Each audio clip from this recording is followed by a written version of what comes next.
नमस्कार दोस्तों, मैं हूं आस्था। आप सभी का स्वागत है हमारे चैनल ज्ञान कैप्सूल आस्था में। दोस्तों, सावन का पवित्र महीना चल रहा है। इस महीने में हम सभी भगवान शिव की आराधना करते हैं। हम सब जानते हैं भगवान शिव तो भक्त वत्सल हैं। ऐसे अनेक उदाहरण हैं जब भगवान शिव ने अपने भक्तों पर कृपा की। ऐसी ही एक कथा आज हम आपको सुनाने वाले हैं, जो शिव महापुराण की शतरुद्र संहिता के 28वें अध्याय में दी गई है। एक पर्वत था जिसके निकट भील भीलनी निवास किया करते। उनका नाम था आहुक और आहुका। दोनों पति पत्नी शिव के परम भक्त थे। वे शिव की उपासना किया करते। एक दिन भगवान शिव ने सोचा कि क्यों ना इनकी परीक्षा ली जाए। भगवान शिव साधु का वेश धारण करके उनकी कुटिया पर पहुंचे। दोनों साधु को देखकर बहुत प्रसन्न हुए। उन्होंने साधु का आदर सत्कार किया। साधु ने कहा, मैं आज रात को तुम्हारी कुटिया पर विश्राम करना चाहता हूँ। तब आहुक ने कहा कि महाराज, मेरी कुटिया तो बहुत छोटी है, इसमें आपके लिए पर्याप्त स्थान कहाँ। तब साधु ने कहा कि ठीक है, मैं किसी और स्थान पर जाकर विश्राम कर लूंगा। आहुका ने कहा, स्वामी, घर आए अतिथि को निराश कर लौटाना ठीक नहीं। मैं कुटिया के बाहर ठहर जाऊंगी, आप और साधु कुटिया के भीतर विश्राम कर लेना। आहुक ने कहा, मैं शस्त्र लेकर कुटिया के बाहर बैठ जाता हूँ, तुम और साधु कुटिया के भीतर बैठ जाओ।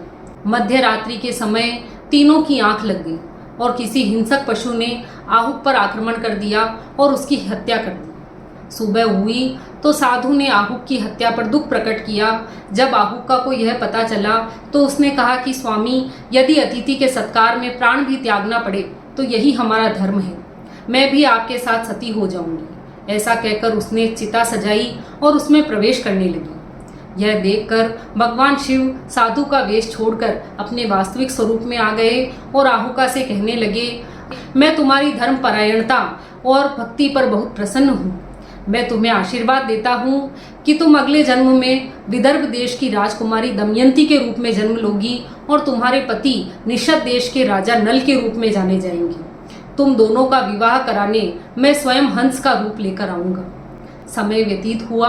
निषद देश के राजा वीरसेन ने मंझा नाम की स्त्री के साथ विवाह किया।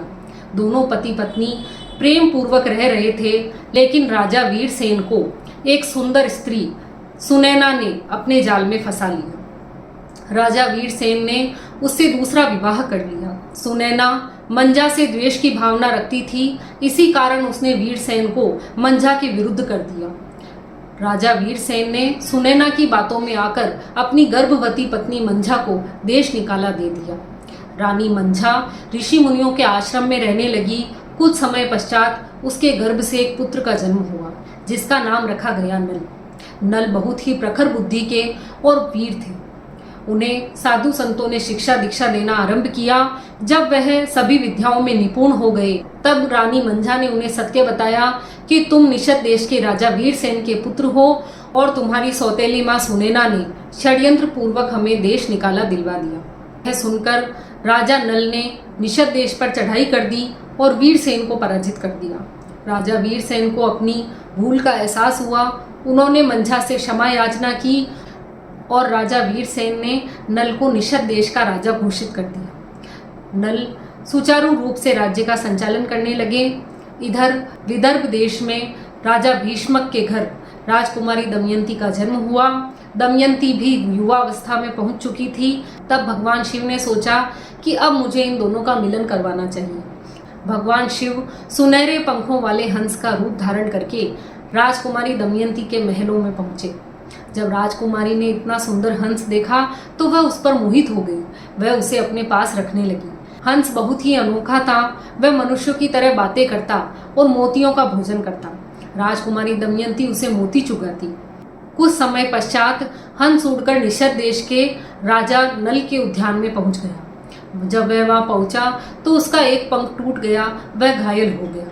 राजा नल ने जब इस घायल अवस्था में पड़े हुए हंस को देखा तो वह उसके पास गए और उसे अपनी गोद में उठा लिया और कहने लगे कि जब तक तुम ठीक नहीं हो जाते, मेरे ही पास रहोगे। यह सुनकर हंस कहने लगा, राजन, मैं विदर्भ देश की राजकुमारी दमयंती का हंस हूँ और मेरा भोजन है मोती। राजा नल भी हंस को मोती चुगाया करते और उसकी बहुत मन लगाकर सेवा करते। 6 महीने बाद हंस स्वस्थ हो गया और वापस जाने लगा। तो उसने कहा, राजन, तुमने जो मेरी सेवा की है उसका कर्ज मैं स्वयंवर करवाकर उतारूंगा। हंस वापस राजकुमारी दमयंती के पास पहुंच गया।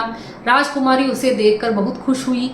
हंस राजकुमारी दमयंती से राजा नल के गुणों का बखान करने लगा। पूरे दिन उनकी वीरता पराक्रम के किस्से राजकुमारी को सुनाता।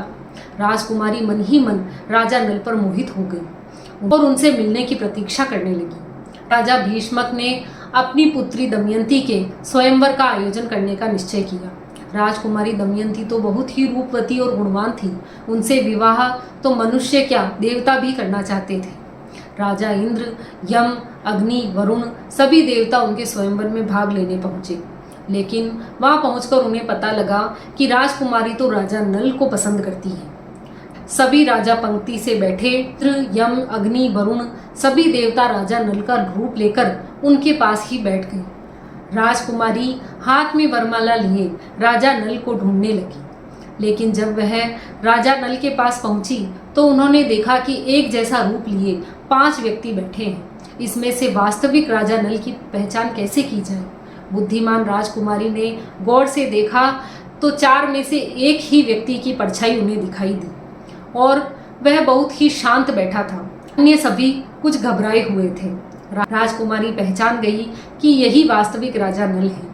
उन्होंने उनके गले में वरमाला डाल दी।